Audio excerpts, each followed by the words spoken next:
जय हिंद, वंदे मातरम। दोस्तों आज की video class 12 board final board exam से तैयारी करने वाले हर एक स्टूडेंट के लिए काफी ज्यादा महत्वपूर्ण होने वाला है, क्योंकि दोस्तों आज की वीडियो में हम क्लास 12 का ज्योग्राफी के टॉप ऐसे 40 महत्वपूर्ण ऑब्जेक्टिव क्वेश्चन करेंगे जो कि आपके क्लास 12 का फाइनल बोर्ड एग्जाम के लिए काफी ज्यादा महत्वपूर्ण होने वाले। दोस्तों यहाँ पे जितने भी क्वेश्चन बताए जा रहे हैं ये सभी क्वेश्चन आपके क्लास 12 का फाइनल बोर्ड एग्जाम में काफी बार पूछा जा चुका है और आने वाला ये जो बोर्ड एग्जाम है इसमें भी पूछे जाएंगे, इसलिए आपको वीडियो को ध्यानपूर्वक देखना है और हर एक क्वेश्चन को अच्छी तरह से याद कर लेना। ठीक है दोस्तों, इतना दिन आप क्या पढ़े नहीं पढ़े कोई भी मायने नहीं रखता, लेकिन दोस्तों अब आप क्या पढ़ रहे हैं ये आपके लिए काफी ज्यादा इंपॉर्टेंट होता है। दोस्तों अब आपको वही पढ़ना है जो कि आपके बोर्ड एग्जाम के लिए इंपॉर्टेंट है। दोस्तों ये जो सभी क्वेश्चन है ये सभी क्वेश्चन आपके बोर्ड एग्जाम के लिए काफी ज्यादा इंपॉर्टेंट फील होने वाले। और दोस्तों आपको देखना है कि 40 क्वेश्चन में से आप कितने क्वेश्चन का आंसर आप सही कर पाते हैं। दोस्तों यदि आप 35 से प्लस आपका स्कोर आता है तब आपका जो तैयारी है वो बेहतरीन है, बट आपका यदि 35 से कम आ रहा है तो आपको और भी अधिक मेहनत करने की आवश्यकता है। तो चलिए बिना टाइम वेस्ट किए आज की सुपर फास्ट वीडियो को स्टार्ट करते हैं। पहले क्वेश्चन क्या बोल रहा है दोस्तों कि निम्नलिखित में से कौन सामाजिक भूगोल का उपक्षेत्र नहीं है ना। दोस्तों आपको पता है इनमें से कौन सा जो है वो सामाजिक भूगोल का उपक्षेत्र नहीं। दोस्तों यहाँ पे राइट आंसर जो हो जाएगा वो सैन्य भूगोल। जी हाँ दोस्तों, ये जो सैन्य भूगोल है वो सामाजिक भूगोल का उपक्षेत्र नहीं, बल्कि ये जो सैन्य भूगोल दोस्तों वो किसका क्षेत्र है तो ये राजनीतिक भूगोल के अंतर्गत आता है। ठीक है, तो राइट आंसर क्या हो जाएगा सैन्य भूगोल। अगला क्वेश्चन क्या बोला दोस्तों कि इनमें से कौन राजनीतिक भूगोल का उपक्षेत्र है ना। बताना आपको कि इनमें से कौन सा जो है वो राजनीतिक भूगोल का उपक्षेत्र है। तो यहाँ पे जो राइट आंसर दोस्तों वो जो है निर्वाचन भूगोल। जी हाँ दोस्तों, ये जो निर्वाचन भूगोल है ये राजनीतिक भूगोल के उपक्षेत्र है। ठीक है, तो राइट आंसर क्या होगा निर्वाचन भूगोल। अगला क्वेश्चन क्या बोला दोस्तों कि इनमें से कौन आर्थिक भूगोल का उपक्षेत्र नहीं है ना। इनमें से कौन सा जो है वो आर्थिक भूगोल का उपक्षेत्र नहीं। ऑप्शन ए संसाधन भूगोल, बी है कृषि भूगोल, सी है उद्योग भूगोल या डी ऐतिहासिक भूगोल। तो दोस्तों क्वेश्चन नंबर 3 का जो राइट आंसर दोस्तों वो जो ऑप्शन नंबर डी ऐतिहासिक भूगोल। जी हाँ दोस्तों, ये जो ऐतिहासिक भूगोल है ये किसके अंतर्गत आएगा तो ये सामाजिक भूगोल के अंतर्गत आएगा, और ये सभी जो है संसाधन भूगोल, कृषि भूगोल, उद्योग भूगोल ये सभी आर्थिक भूगोल के अंतर्गत आते हैं। ठीक है दोस्तों, बहुत सारे स्टूडेंट क्या होते हैं कि वीडियो को लास्ट तक देखते हैं। दोस्तों आपका क्लास 12 का जो बोर्ड एग्जाम होता है वो आपका लाइफ में एक बार ही होता है, और आप जितना ज्यादा मेहनत कीजिएगा उससे आपका नॉलेज उतना ही अधिक होगा। जो स्टूडेंट जितना ज्यादा क्वेश्चन पढ़ता है उससे उनका नॉलेज उतना ही अधिक बढ़ता है, इसलिए आपको वीडियो को लास्ट तक देखना है और हर एक क्वेश्चन को याद कर लेना। ठीक है, अगला क्वेश्चन क्या बोला दोस्तों कि विश्व के 10 सर्वाधिक आबादी देशों में विश्व की लगभग कितने प्रतिशत जनसंख्या निवास करती है। दोस्तों आपको पता है विश्व की जो सबसे 10 सर्वाधिक आबादी वाले देशों में जो है वो कितना प्रतिशत जनसंख्या निवास करती है वो आपको बताना। दोस्तों 60% जनसंख्या दोस्तों विश्व के सर्वाधिक आबादी वाले देशों में निवास करती है। तो ऑप्शन सी राइट आंसर होगा 60%। दोस्तों यहाँ पे क ख ग लिखा हुआ, बट मैं आप लोगों को एबीसीडी बोलूंगा तो आप लोग समझ जाइएगा। ठीक है, अगला क्वेश्चन क्या बोल रहा है कि किसी भी देश का वास्तविक धन क्या होता है ना। बताना कोई भी देश है दोस्तों उसका जो वास्तविक धन होता है वो क्या होता है। तो दोस्तों कोई भी देश है उसका वास्तविक जो धन होता है वो देश के निवासी होते हैं। देश के निवासी के लोगों के द्वारा दोस्तों कोई भी देश को आगे ले जाने में काफी ज्यादा योगदान होता है, इसलिए देश के निवासी जो होते हैं वही लोग जो होते हैं वो उस देश का धन होते हैं। तो ऑप्शन ये राइट आंसर होगा देश के निवासी।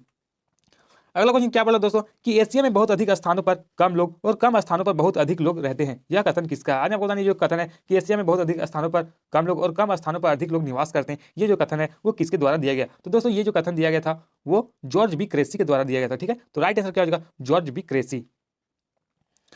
अगला क्वेश्चन क्या बोला दोस्तों कि इनमें से कौन विश्व का सबसे सघन बसा हुआ क्षेत्र है। दोस्तों आपको इनमें से कौन सा क्षेत्र है जहाँ की जनसंख्या जो है इन क्षेत्रों के मुकाबले अधिक पाया जाता है वो आपको बताना। दोस्तों यहाँ पे ऑप्शन ए में दे नदी घाटी क्षेत्र, ऑप्शन बी में दे दोस्तों मरुस्थलीय प्रदेश। दोस्तों मरुस्थल में दोस्तों वहाँ पे काफी ज्यादा गर्मी होता है तो लोग रहना पसंद नहीं करते। ऑप्शन सी में दे टुंडा क्षेत्र, तो दोस्तों ये भी विरल जनसंख्या के अंतर्गत आता है, और ये जो विश्वतीय प्रदेश है तो यहाँ पे भी काफी गर्मी होती है तो यहाँ भी लोग रहना पसंद नहीं करते। तो राइट आंसर जो होगा वो नदी घाटी क्षेत्र, जो नदी घाटी क्षेत्र में लोग रहना पसंद करते हैं। तो ऑप्शन ये बिल्कुल राइट आंसर हो जाएगा।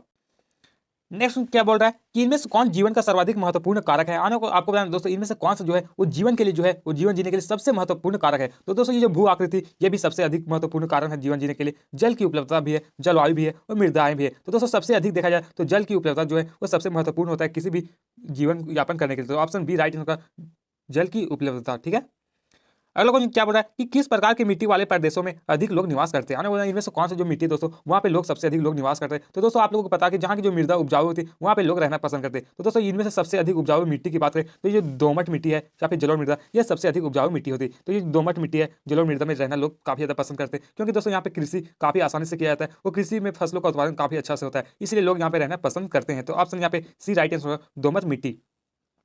नेक्स्ट क्वेश्चन क्या बोल रहा है कि जननांकीय संक्रमण सिद्धांत के किस अवस्था में जन्म दर और मृत्यु दर दोनों उच्च था। आने को बताएं दोस्तों जननांकीय संक्रमण की अवस्था में कौन सा अवस्था ऐसी थी जिसमें जन्म दर और मृत्यु दर दोनों उच्च होती थी वो आपको बताना। दोस्तों जननांकीय संक्रमण अवस्था को 3 अवस्थाओं में बांटा गया, प्रथम, द्वितीय, तृतीय और चतुर्थ। ठीक है, तो दोस्तों यहाँ पे प्रथम अवस्था में दोस्तों वो जन्म दर और मृत्यु दर दोनों उच्च था। तो ऑप्शन ये बिल्कुल राइट आंसर होगा प्रथम अवस्था, क्योंकि दोस्तों उस समय जो मेडिकल फैसिलिटी और ना ही शिक्षा सुविधाएं अच्छी थी, जिस कारण लोगों की जितनी मात्रा में जन्म हो रही थी उतनी ही मात्रा में मृत्यु भी हो रही थी। तो उस समय जो जन्म दर और मृत्यु दर दोनों उच्च था। ठीक है, तो राइट आंसर क्या हो जाएगा प्रथम अवस्था। अगला क्वेश्चन क्या बोल रहा है कि विकसित राष्ट्र सामान्यतः जनांगीय संक्रमण की किस अवस्था में आते हैं। आने आपको पता है दोस्तों, ये जो विकसित देश है वो जनांगीय संक्रमण की कौन सा अवस्था में आएंगे, तो ये सभी लोग दोस्तों वो तृतीय अवस्था में आते हैं। ठीक है, तो ऑप्शन सी राइट होगा, तृतीय अवस्था। दोस्तों जितने भी विकसित देश है वो सभी तृतीय अवस्था में ही आएंगे। ठीक है, अगला क्वेश्चन क्या बोला दोस्तों कि प्रति हजार पुरुषों पर स्त्रियों की संख्या को क्या कहते हैं। तो दोस्तों ये प्रति हजार पुरुषों पर स्त्रियों की जो कुल संख्या उससे क्या कहा था, तो उसे लिंगानुपात कहा था। ठीक है, तो राइट आंसर क्या होगा, लिंगानुपात। दोस्तों एक क्वेश्चन का आंसर आप लोग कमेंट बॉक्स में कमेंट करके जरूर लिखिएगा कि जो ये जो भारत है इसका औसत लिंगानुपात कितना है। आप लोग सभी लोग प्लीज क्वेश्चन नंबर 12 का जो आंसर है कमेंट बॉक्स में कमेंट करके जरूर लिखिएगा कि भारत का औसत लिंगानुपात 2011 की जनगणना के अनुसार कितना है। अगला क्वेश्चन क्या बोल रहा है कि इनमें से कौन गुणात्मक परिणाम है जो जिसका मूल्य सापेक्ष होता है। इनमें से किसका कौन सा जो है गुणात्मक परिणाम है जिसका जो मूल्य होता है वो सापेक्ष होता है, वो आपको बताना है। तो दोस्तों 30 का जो राइट आंसर है वो जो विकास। जी हाँ दोस्तों, विकास का जो मान होता है, जो मूल्य होता है वो सापेक्ष होता है, तो ऑप्शन बी राइट आंसर हो जाएगा। अगला क्वेश्चन क्या बोला दोस्तों कि इनमें से किस देश का जीवन प्रत्याशा सर्वाधिक है। आपको बताना इनमें से कौन सा देश है जिसका जीवन प्रत्याशा यानी वहां के लोग सबसे अधिक दिनों तक जीते हैं, वो आपको बनाना। Option A Australia, B Japan, C है भारत या डी पाकिस्तान। तो दोस्तों यहाँ पे राइट आंसर हो जाएगा जापान। जी तो ये जो जापान है इसका जो औसत जीवन प्रत्याशा है वो 85 वर्ष है। ठीक है, तो राइट आंसर क्या हो जाएगा, 85%। यदि बात करें दोस्तों भारत की तो 2011 की जनगणना के अनुसार देखा था तो 67.7 वर्ष जो है वो भारत का औसत जीवन प्रत्याशा है। ठीक है, अगला क्वेश्चन क्या बोल रहा है कि मानव विकास के आधारभूत आवश्यकता उपागम को मूल रूप से किस संगठन ने प्रस्तावित किया था। तो दोस्तों 15 का जो राइट आंसर दोस्तों हो जाएगा अंतर्राष्ट्रीय श्रम संगठन, यानी ऑप्शन बी बिल्कुल राइट आंसर हो जाएगा अंतर्राष्ट्रीय श्रम संगठन। यदि बात दोस्तों ये जो अंतर्राष्ट्रीय श्रम संगठन है इसका मुख्यालय कहाँ पे है, तो इसका जो मुख्यालय दोस्तों वो जेनेवा में है। ठीक है, तो कई बार पूछा जा सकता है कि अंतर्राष्ट्रीय श्रम संगठन का मुख्यालय कहाँ पे, तो जेनेवा में। ठीक है दोस्तों, इसकी स्थापना कब की गई, तो इसकी स्थापना जो है 1919 ईस्वी में किया गया था। ठीक है,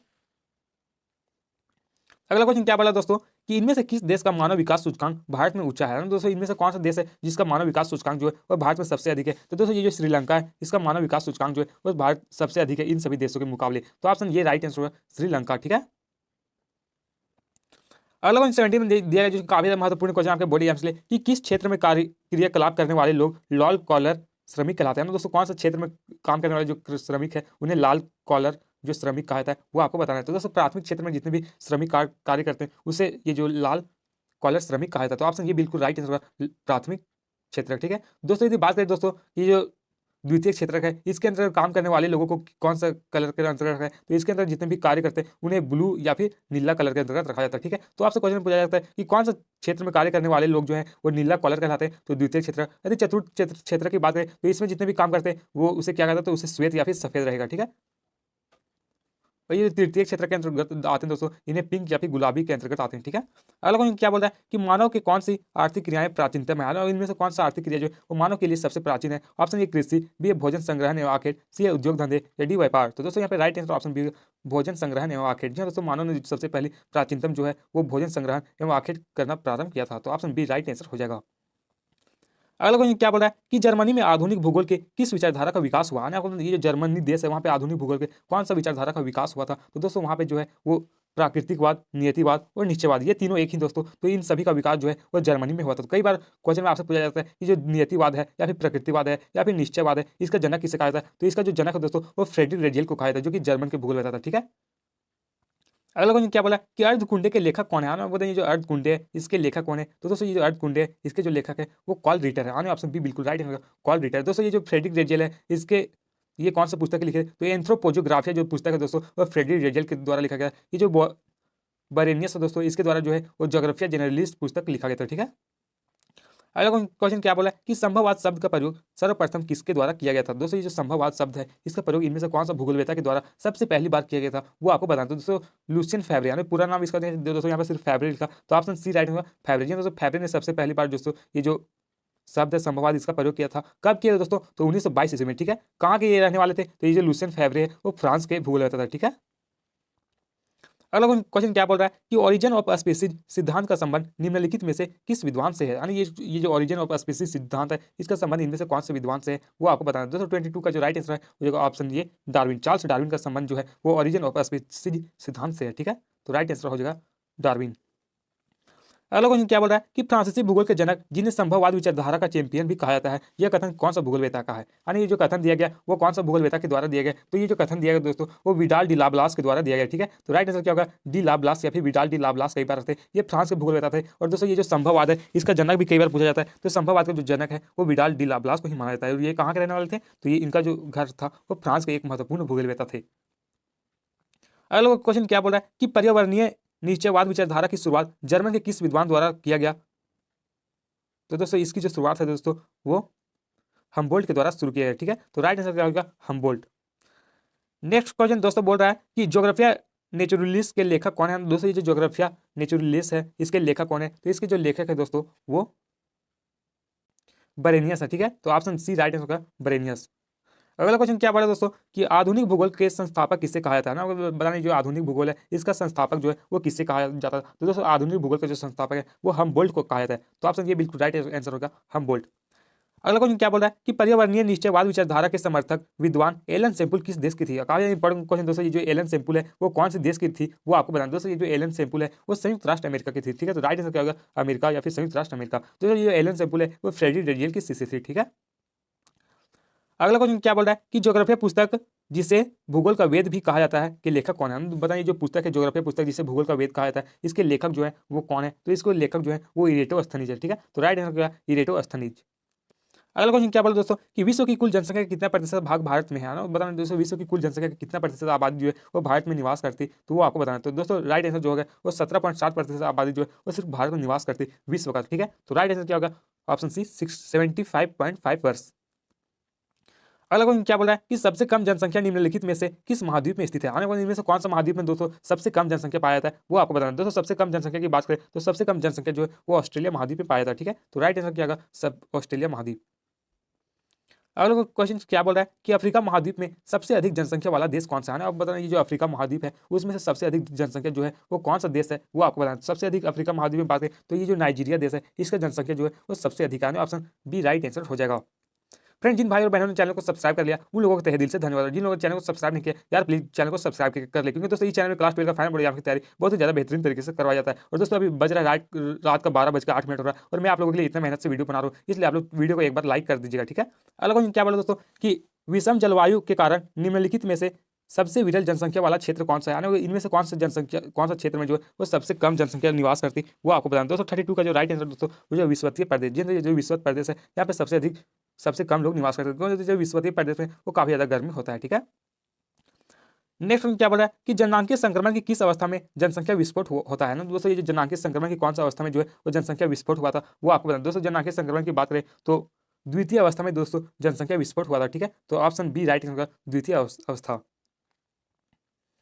अगला क्वेश्चन क्या बोल रहा है कि जनसंख्या वितरण को प्रभावित करने वाले एक महत्वपूर्ण कारक जलवायु है, निम्नलिखित में से कौन सी जलवायु सघन जनसंख्या के लिए उत्तरदायी है ना? सबसे अधिक इनमें से कौन सा जलवायु में लोग रहना पसंद करते हैं? तो दोस्तों यहाँ पे 34 का जो राइट आंसर दोस्तों वो हो जाएगा ऑप्शन बी शीतोष्ण जलवायु। जिन शीतोष्ण जलवायु में सबसे अधिक लोग रहना पसंद है। बाकी ये जो शीत जलवायु यहाँ पे भी विरल जनसंख्या पाई जाती है, ये जो उष्ण और अति उष्ण है यहाँ पे भी विरल जनसंख्या पाई जाती है। तो ऑप्शन यहाँ पे बी राइट आंसर हो जाएगा। ठीक है, अगला क्वेश्चन क्या बोल रहा है कि जननांकीय संक्रमण की प्रथम अवस्था की प्रमुख विशेषता की पहचान नीचे दिए गए विकल्प से करें। आना बताएं दोस्तों ये जननांकीय संक्रमण की अवस्था है उसमें प्रथम अवस्था की जो विशेषता है वो कौन सी विशेषता थी वो आपको बताना है। तो दोस्तों प्रथम अवस्था में जो है वो जनसंख्या जन्म दर और मृत्यु दर दोनों उच्च था। तो यहाँ पे ऑप्शन में आपको देखना है कि जन्म दर और मृत्यु दर किसमें उच्च है। तो यहाँ पे ऑप्शन डी में लिखा है जन्म दर और मृत्यु दर दोनों ही उच्च थे। ठीक है, तो ऑप्शन यहाँ पे राइट आंसर क्या होगा? ऑप्शन डी राइट आंसर होगा जन्म दर और मृत्यु दर दोनों उच्च। यदि बात करें दोस्तों ये जो द्वितीय अवस्था, तो द्वितीय अवस्था में दोस्तों जन्म दर और ये जो जन्म दर उच्च तथा मृत्यु दर निम्न थी। ठीक है, तो क्वेश्चन आपसे पूछा जाता है कि जननांकीय संक्रमण सिद्धांत की द्वितीय अवस्था की क्या विशेषता थी? तो जन्म दर उच्च था बट ये जो मृत्यु दर था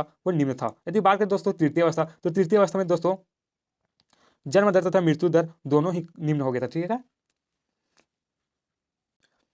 नेक्स्ट क्वेश्चन क्या बोल रहा है कि जननांकीय संक्रमण का सिद्धांत पहली बार किनके द्वारा दिया गया? हमें कोई जननांकीय संक्रमण सिद्धांत है वो सबसे पहली बार किसके द्वारा दिया गया? तो दोस्तों जननांकीय संक्रमण सिद्धांत जो है वो सबसे पहली बार थॉमस थॉम्सन के द्वारा दिया गया। ठीक है, तो ऑप्शन डी राइट होगा। जे थॉम्सन कभी कभी रहता है तो यहाँ पे थॉम्सन लिखा है। ठीक है, कब दिया था दोस्तों? तो 1929 ईस्वी में। ठीक है, कई बार क्वेश्चन पूछा जाता है कि जे थॉम्सन ने जननांकीय संक्रमण सिद्धांत कब दिए थे? तो 1929 ईस्वी में। ठीक है, नेक्स्ट क्वेश्चन क्या बोल रहा है कि कुल क्षेत्रफल तथा कुल जनसंख्या के आधार पर क्या निर्धारित किया जाता है ना? बताएं कुल क्षेत्रफल तथा कुल जनसंख्या के आधार पर क्या निर्धारित किया जाता है? तो 37 का जो राइट है दोस्तों वो है घनत्व। जनसंख्या घनत्व दोस्तों कुल क्षेत्रफल तथा कुल जनसंख्या के आधार पर निर्धारित किया जाता है। ठीक है, तो ऑप्शन डी राइट आंसर हो जाएगा।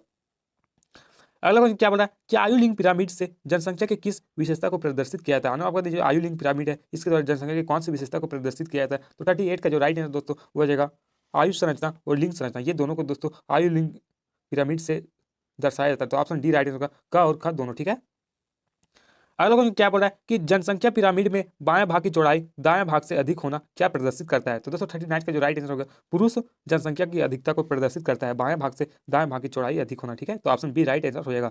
अगला क्वेश्चन क्या बोल रहा है दोस्तों कि जन्म दर और मृत्यु दर दोनों का समान होना क्या प्रदर्शित करता है ना। दोस्तों जन्म दर और मृत्यु दर दोनों समान होगा तो उससे क्या प्रदर्शित करता है वो आपको बताना दोस्तों, स्थिर जनसंख्या प्रदर्शित करता है। तो ऑप्शन बी राइट आंसर स्थिर जनसंख्या। तो दोस्तों आज की वीडियो में इतना ही। और दोस्तों आप 40 क्वेश्चन में से कितने क्वेश्चन का आंसर आप सही से कर पाए प्लीज कमेंट बॉक्स में कमेंट करके ये भी जरूर लिखेगा। और दोस्तों इस तरह और भी इंपॉर्टेंट क्वेश्चन जानने के लिए आप चैनल को सब्सक्राइब कर ले, क्योंकि दोस्तों इस चैनल में क्लास 12 का फाइनल बोर्ड एग्जाम की तैयारी बहुत ही ज्यादा बेहतरीन तरीके से करवाया जा रहा है। तो जिन भाई और बहनों ने चैनल को सब्सक्राइब कर लिया उन लोगों को तहे दिल से धन्यवाद, और जिन लोगों ने चैनल को सब्सक्राइब नहीं किया यार प्लीज चैनल को सब्सक्राइब करके बेल आइकन बटन पर प्रेस कर ले।